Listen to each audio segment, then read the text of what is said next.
அடுத்து வரும் நிகழ்ச்சியானது ஜாய்ஸ் மேயர் ஊழியங்களின் நண்பர்கள் மற்றும் பங்காளர்களால் தாங்கப்படுகிறது.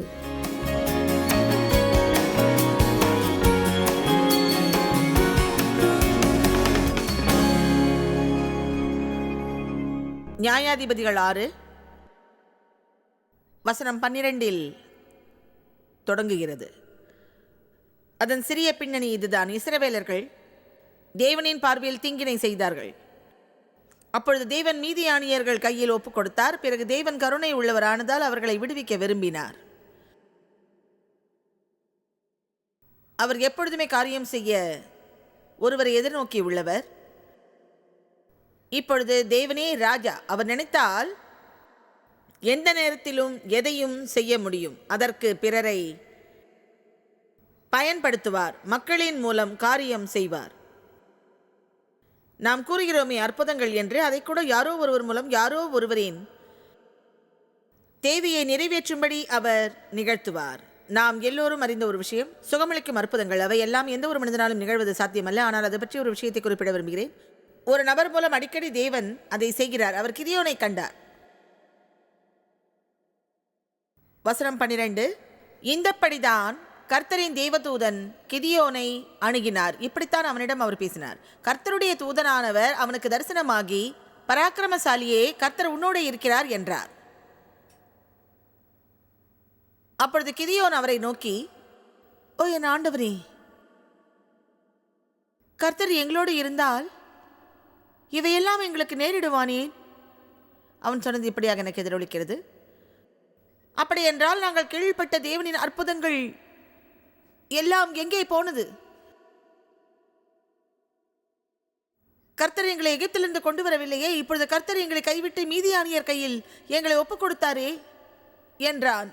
கர்த்தர் சொன்னார், நான் உன்னோடே இருப்பேன், பராக்கிரமசாலியான பலசாலி மனிதனே. பிறகு அவனது பிரச்சனைகளை அவர் வெளிப்படுத்தினார். வசனம் 14, கர்த்தர் அவனை நோக்கி பார்த்து, உனக்கு இருக்கிற இந்த பலத்தோடு போ. நீ இஸ்ரவேலை மீதியானியரின் கைக்கு நீங்களாக்கி ரட்சிப்பாய். உன்னை அனுப்புகிறவர் நான் அல்லவா? வசனம் 15, அதற்கு அவன், ஓ என் ஆண்டவரே, நான் இஸ்ரவேலை எதனால் ரட்சிப்பேன்? இதோ மனாசேயில் என் குடும்பம் மிகவும் எளியது. என் தகப்பன் வீட்டில் நான் எல்லாரிலும் சிறியவன். என்னால் அது முடியாது கர்த்தரே, எனக்கு உள்ளது அநேக பிரச்சனைகள். அதன் அர்த்தத்தை கவனித்தீர்களா தேவனே?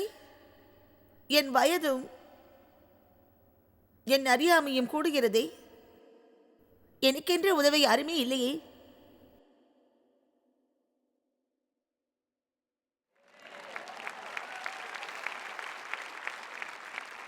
தேவன் எப்படி செய்கிறார் என்று உங்களுக்கு சொல்கிறேன். அவர் சொன்னார், ஹேய் நீ பராக்கிரமசாலியான தைரியமுள்ள பெண், ஹேய் நீ பராக்கிரமசாலியான ஆண், நான் உள்ளேன்.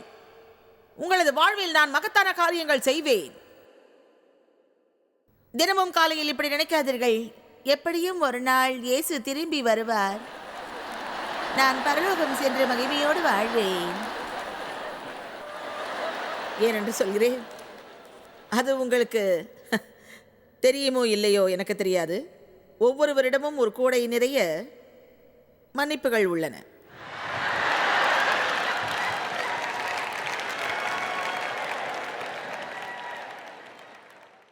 கண்ணுக்கு தெரியாத இந்த ஒரு சிறிய விஷயத்தை எப்பொழுதும் நாம் கையில் வைத்திருக்கிறோம். இது உண்மை. இதுதான் தேவனோ அல்லது வேறு யாரோ சற்று சவாலான ஒரு விஷயத்தை குறிப்பிட்டால் நாம் என்ன சொல்வோம்? ஓ என்கிட்ட பணம் இல்லை.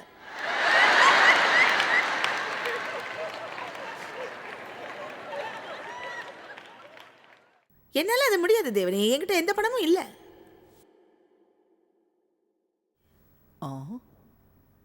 இதை நான் கொஞ்சம் எதிர்பார்க்கலையே. இது வேலைக்காகாது. என்கிட்ட அந்த திட்டமும் இல்லை. இருந்தாலும் தேவன் உன்னோடு உள்ளார். நான் அப்படி உணரல.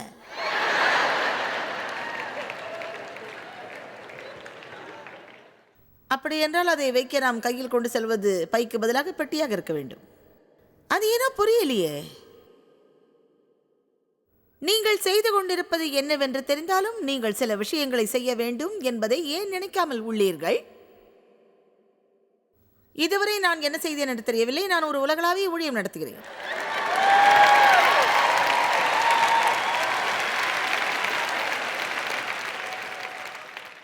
அதாவது இதுவரை எனது காலின் பின்புறம் உள்ள தசை பற்றியும் என் பயிற்சி பற்றியும் நான் கூறினேன். ஒன்று தெரியுமா, சில நேரங்களில் நினைப்பேன், தேவனே இதை நான் எப்படி செய்ய வேண்டும் என்று கவனித்து உள்ளீரா? ஓய், நம்மகிட்ட இன்னைக்கு ஏராளமா இருக்கு. நான் பயப்படுறேன்.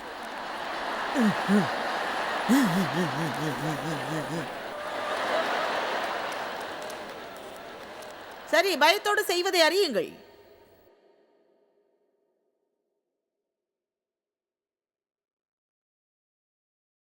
இதில் ஏதாவது சில விஷயம் உங்கள் மன்னிப்பு பையில் இருக்கும். மற்றதை விட அதைத்தான் நாம் அதிகமாக பயன்படுத்துகிறோம். ஒன்றை கடினம் என்று நினைப்பதாலேயே நாம் தோற்கடிக்கப்படுகின்றோம். சில விஷயங்களுக்காக எந்த ஒரு நல்லதையும் செய்யாத போது அதை கடினம் என்று எப்படி தீர்மானிக்கிறீர்கள்?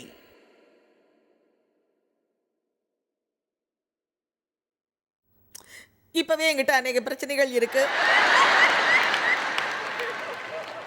என்னால இப்போ அதை செய்ய முடியாது. ஏற்கனவே என் வாழ்க்கையில் சந்திக்க வேண்டிய விஷயங்கள் ஏராளமா இருக்கு. இதுக்காக நான் இன்னும் தயாராகல. அடுத்த வருஷம் வந்து கேளுங்க. உண்மைதான் தேவனே. இதை செய்யாதவர் இருக்கிறாரா என்று இதுவரை எனக்கு தெரியாது. இது அடையாளம் எல்லோருக்கும் தெரியும், அப்படித்தானே? எனக்கு உதவ யாருமே இல்லை. யாரும் என் பக்கத்தில் இல்லை. இது எப்பவும் நான் செய்யல. மன்னிப்பு பை. இப்படி சொல்வதை உங்களிடமிருந்து தூக்கி எறியுங்கள். மன்னிப்பு கேட்பதை நிறுத்தி தேவன் உங்களிடம் செய்ய சொன்னதை செய்யுங்கள். எல்லோரும் சொல்லுங்கள், என் வாழ்வில் நான் செய்ய வேண்டியதை என்னால் செய்ய முடியும். இனி இதே மாதிரியான இன்னொரு வகையான நினைப்பு என்ன என்பதை பற்றி இப்போது பார்ப்போம். அது இப்படிப்பட்ட ஒரு அடிப்படையில் உள்ளதாகும். அதில் வரும் நினைப்பு இதுதான்: என் வாழ்வில் எதெல்லாம் தேவையோ அதை நான் செய்வேன். இன்னொரு வகையான மனோநிலையும் இம்மாதிரி விஷயங்களில் உண்டு. அது இப்படித்தான் சொல்ல வைக்கும்: என் வாழ்வில் எது நடந்தாலும் கவலையில்லை, எப்போதும் நிச்சயமான அணுகுமுறை எனக்கு உண்டு. காலத்தை கடந்து உங்கள் மனநிலையை சரி செய்யுங்கள். என் வாழ்வில் என்ன நடந்தாலும் பரவாயில்லை, அதில் நான் நல்லதையே காணுவேன், அதில் நான் சந்தோஷத்தை தேடுவேன். என் வாழ்வில் என்ன நடந்தாலும் சரி, மகிழ்ச்சியை அடைய நான் வழி தேடுவேன். நான் நிச்சயமான குணத்தோடு இருப்பேன், ஏனென்றால் தேவன் நிச்சயமானவர், மாறுபட்டவர் அல்ல. எனவே தேவனுடன் சேர்ந்து நடப்பேன். சங்கீதம் 27 பார்ப்போம். உங்களிடம் நிச்சயமான போக்கு அதிகம் இருந்து நீங்கள் தீர்மானம் எடுத்தால் அந்த நிமிடமே உங்கள் வாழ்வின் மகிழ்ச்சி கூடும். மாறுபட்ட நிலையில் சந்தோஷமாக இருப்பது இயலாத காரியம்.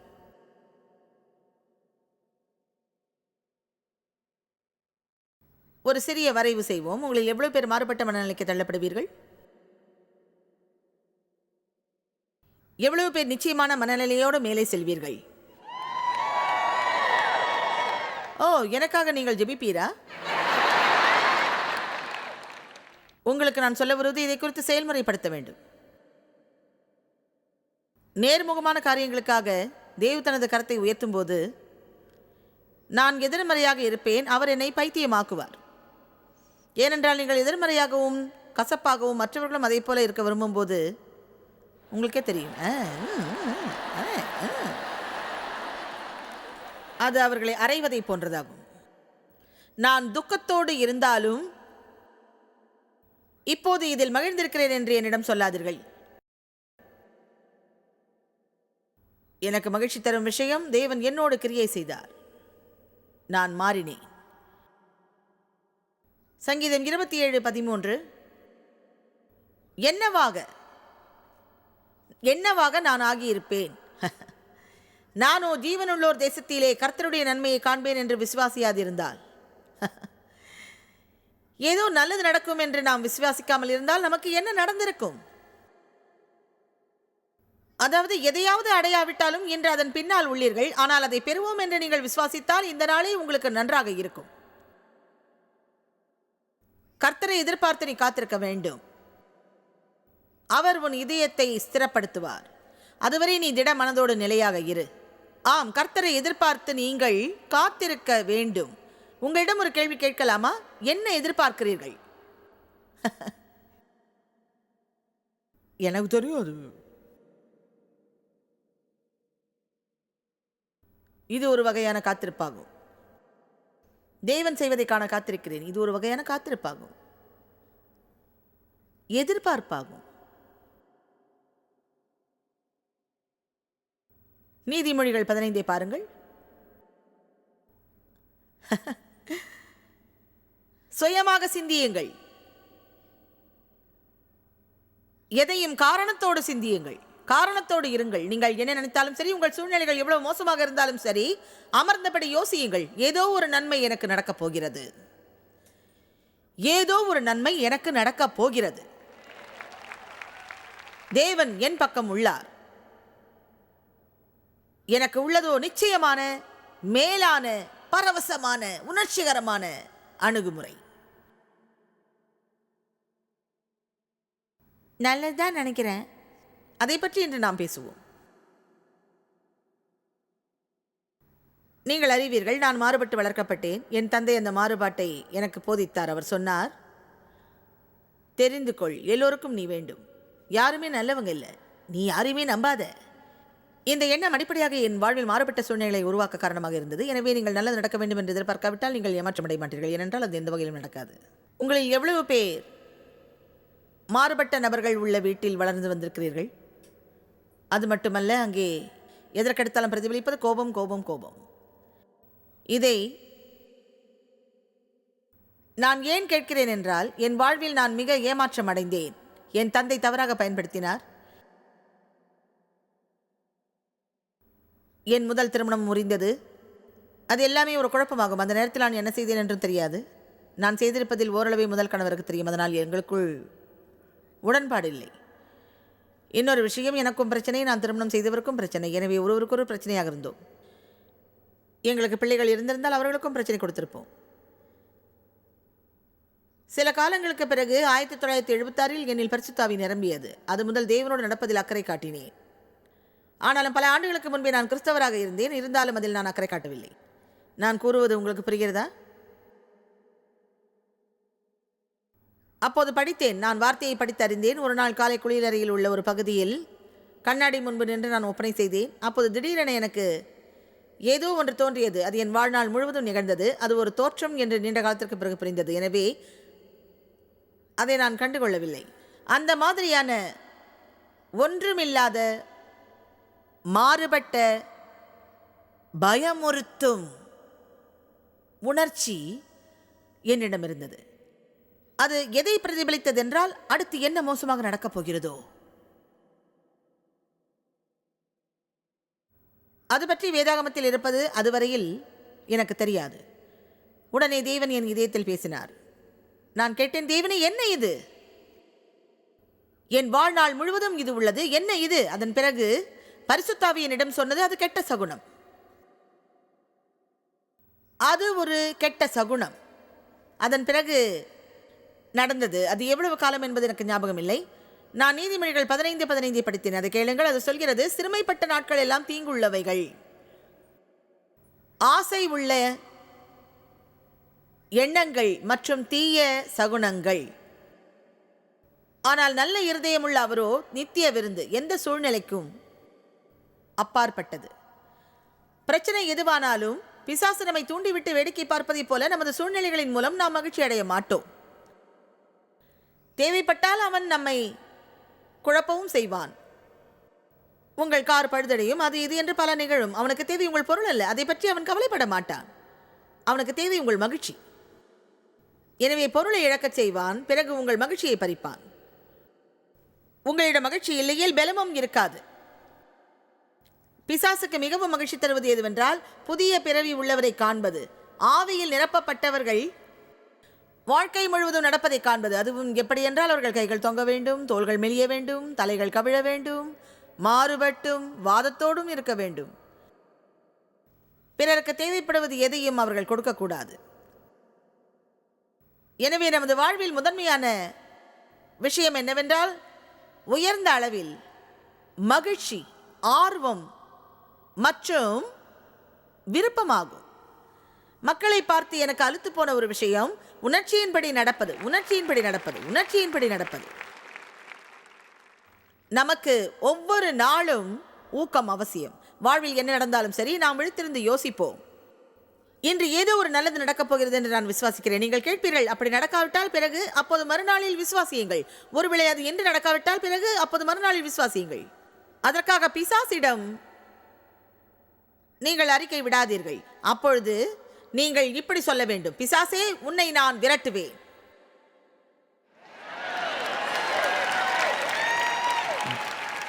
உன்னை நான் விரட்டுவேன். என்னிடம் ஒரு சாட்சி உள்ளது, கூறுகிறேன். எனது சாட்சியானது எப்படி நான் தீங்கிலிருந்து விடுபட்டேன் என்பதை பற்றியதல்ல. அதாவது, முன்பு நான் ஒன்றுமில்லாமல் தொடங்கினேன். இப்போது எனக்கு உலகம் முழுவதும் ஊழியம் உள்ளது. என் உண்மை சாட்சியாவது, இங்கு நான் உள்ளேன். நான் இங்கு உள்ளேன். நான் வேறெங்கும் செல்ல திட்டமில்லை. ஏனென்றால் இதற்கான நம்பிக்கை இப்போது உள்ளது. என் வாழ்வில் தேவைப்படுவதை என்னால் செய்ய முடியும். நான் ஏற்கனவே என் மனதில் தீர்மானித்து விட்டேன். எனக்கு என்ன நேர்ந்தாலும் சரி, அதை நான் உறுதியானபடி கையாள்வேன்.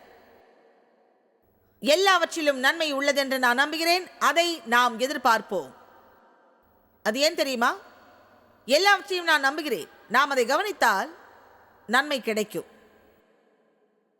தீய சகுனங்களோடு வாழாதீர்கள். அந்த எண்ணத்தோடு இருக்காதீர்கள். அப்படி வாழ்ந்தால் அடுத்து என்ன பேரழிவு நடக்குமோ என்ற நிலையில் தான் இருப்பீர்கள். அப்படிப்பட்ட மோசமான ஒரு சூழ்நிலை உங்கள் வாழ்வில் இருந்துள்ளதா? அந்த நேரத்தில் ஒரு டெலிபோன் மணி அடித்தாலே நீங்கள் பயந்தது உண்டா? சொல்லுங்கள்.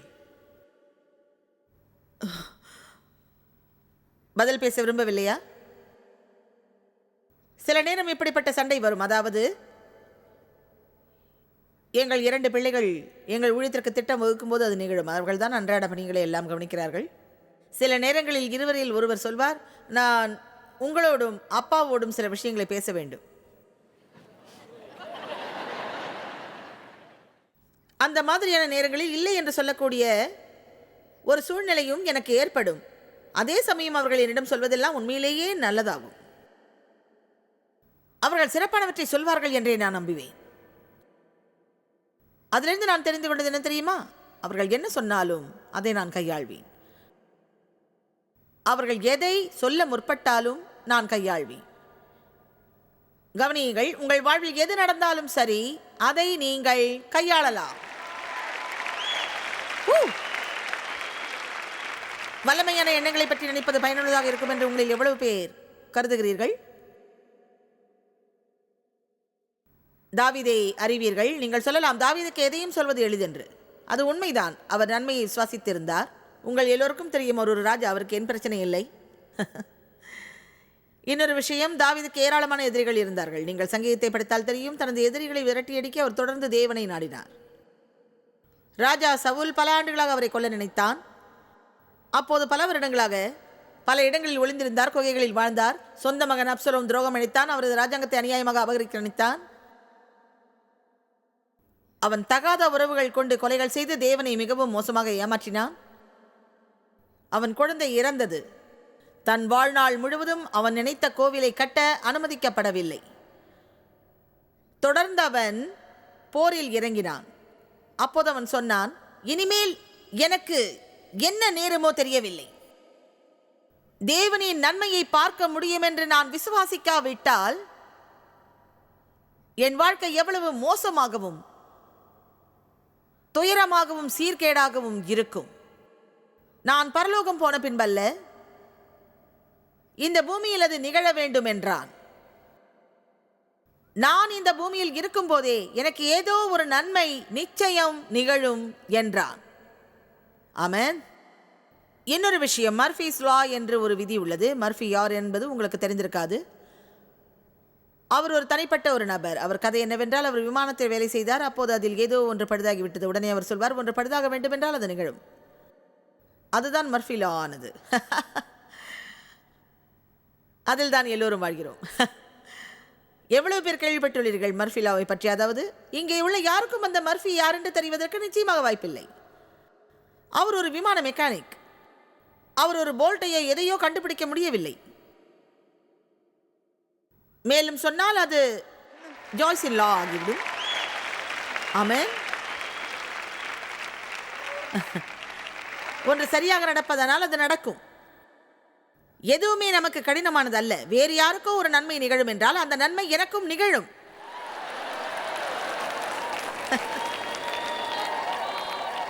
எனவே அடுத்த முறை யாராவது உங்களிடம் வந்து மர்ஃபி லா பற்றி கேட்டால் சொல்லுங்கள், யார் மர்ஃபி? நான் ஜாய்ஸின் லா பற்றி சொல்கிறேன் என்று. உள்ளபடியே அது தேவன் விதி என்று நாம் அறிவோம். இதை நான் வேடிக்கைக்காக சொன்னேன். எனவே உங்களுக்கு தேவை உறுதியான குணம். வேதாகமத்தில் உள்ள எல்லா மக்களையும் நான் நேசிக்கிறேன். ஏனென்றால் மோசமான சூழ்நிலையிலும் அவர்கள் உறுதியான குணத்தோடு இருந்தார்கள். யோசேப்பு, தாவீது, எஸ்தர், ரூத், பவுல், மோசே, ஆபிரகாம். அவர்களை நேசிக்கிறோம். அவர்களை நாயகர்கள் என்று அழைக்கிறோம். ஒரு நல்ல அளவுகோலாக இதை நான் உங்களுக்கு தெரிவிக்கிறேன். அதை பற்றி அதிகம் சொல்ல நேரம் இல்லை. இருந்தாலும் அது பற்றி ஒரு பகுதியை ஏற்கனவே பேசினோம். எனவே நீங்கள் காலத்தை கடந்து யோசியுங்கள். உங்களது சிந்தனையில் இவையெல்லாம் இருப்பது அவசியம். நான் எதை பற்றியும் குறை சொல்ல மாட்டேன். என்ன நடந்தாலும் சரி, நான் புகார் சொல்ல மாட்டேன். நமது காலை சிற்றுண்டியில் கூட நாம் ஏதாவது புகார் சொல்லாமல் இருப்பதில்லை. ஒவ்வொரு நாளும் நம்மிடம் உள்ள சவாலே அதுதான். அது உயிரோடும் சுவாசத்தோடும் உள்ளது. அதை பற்றி போதிப்பதற்கு இப்போது எனக்கு நேரம் இல்லை. இருந்தாலும் அதை உங்கள் நினைவில் வையுங்கள். இரண்டாவதாக, உங்கள் மனதில் இருக்க வேண்டும் என்று இன்று நான் விரும்புவது, நான் தேவனை முழுவதும் கீழ்ப்படிவேன். நான் தேவனை முழுவதும் கீழ்ப்படிவேன், ஜெபிப்பேன், கீழ்ப்படிவேன். தேவன் என்னிடம் செய்ய சொன்னதை நான் செய்வேன். நான் மன்னிப்பு கோர மாட்டேன். நான் தள்ளி போட மாட்டேன். தேவனை முழுவதும் கீழ்ப்படிவேன். அடுத்தது யாத்ராகம் 24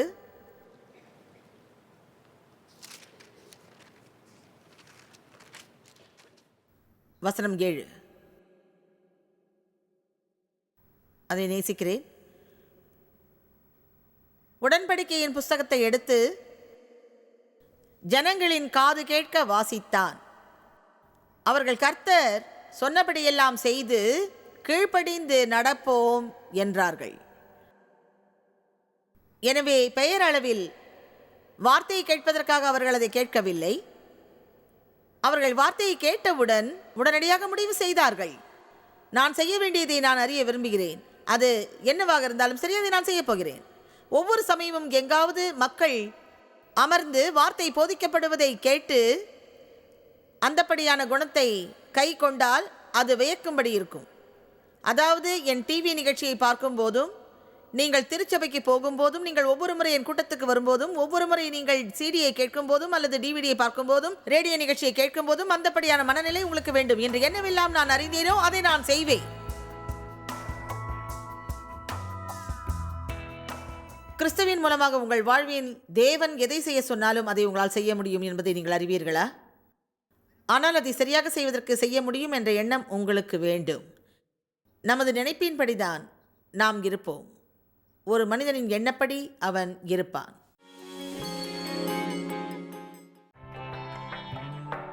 பங்காளர்களுக்கும் எங்களது நன்றியையும் பாராட்டுகளையும் தெரிவிக்கிறோம். ஒன்றாய் இணைந்து நாம் பசியுள்ளவர்களை போஷித்து உடைகளை கொடுத்து தேசங்களுக்கு சுவிசேஷத்தை சொல்லி வருகிறோம். எங்களை தொடர்பு கொண்டு உங்கள் ஜெப தேவைகள் மற்றும் எங்களின் வெளியீடுகள் பற்றி அறிந்து ஜாய்ஸ் அவர்கள் நிகழ்ச்சிகளை அறிந்து எங்களோடு இணைந்து தேவ அன்பை உலகிற்கு பரவச் செய்யுங்கள். அடுத்து வரும் நிகழ்ச்சியானது ஜாய்ஸ் மேயர் ஊழியங்களின் நண்பர்கள் மற்றும் பங்காளர்களால் தாங்கப்படுகிறது.